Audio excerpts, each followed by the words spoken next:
আপনার জীবনের শ্রেষ্ঠতম রাত্রি, আপনার জীবনের সকল ভুল ভ্রান্তি মুছে ফেলার রাত্রি আপনারই দ্বার প্রান্তে। একটি রাত যা হাজার মাসের চেয়েও উত্তম, একটি রাত যা জীবন ভর ইবাদত করার চেয়েও উত্তম।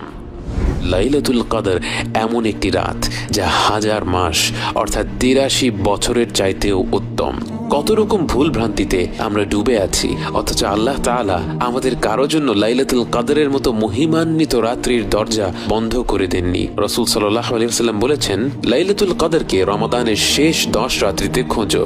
মনে করুন একটি লটারি হচ্ছে, আপনাকে বলা হলো 1 থেকে 10 নম্বর টিকিটের মধ্যে যে কোনো একটি অবশ্যই জিতবে। আপনি কি তখন কোনো টিকিট বাদ রাখবেন?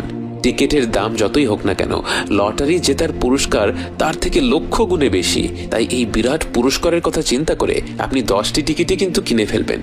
অতএব আমাদের উচিত শেষ 10 রাত্রির প্রতিটি রাতে আমাদের শতভাগ প্রচেষ্টাটা করা। তার পাশাপাশি হয়তো যেই রাত্রিগুলির কথা বিশেষভাবে এসেছে, যেমন 27-এর রাত এবং বেজোড় রাতগুলো, সেই রাত্রিগুলিতে আমরা বাড়তি কিছু আমল করতে পারি। কিন্তু অবশ্যই অন্যান্য রাত্রিগুলিতে, বিশেষ করে 27-এর পরের রাত্রিগুলিতে যখন খতম তারাবি শেষ হয়ে যায়, তখন যেন আমরা আমাদের ইবাদত কোনোভাবেই কমিয়ে না দেই।